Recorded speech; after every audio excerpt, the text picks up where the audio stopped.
Hey everyone, Zany here, and today we'll show you how to transfer Microsoft Authenticator app to your new phone.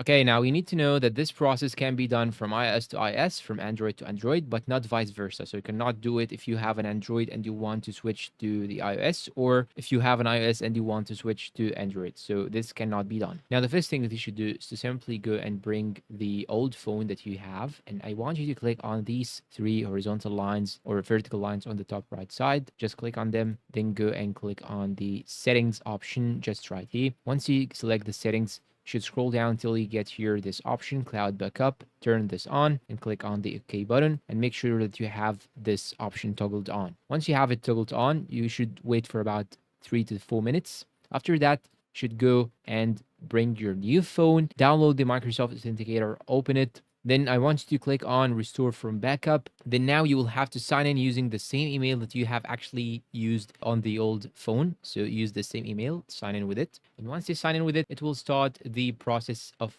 backing up all your data. And now here, as you can see, I have the backup on my new phone. This is my new phone on the right side, and this is the old phone on the left side.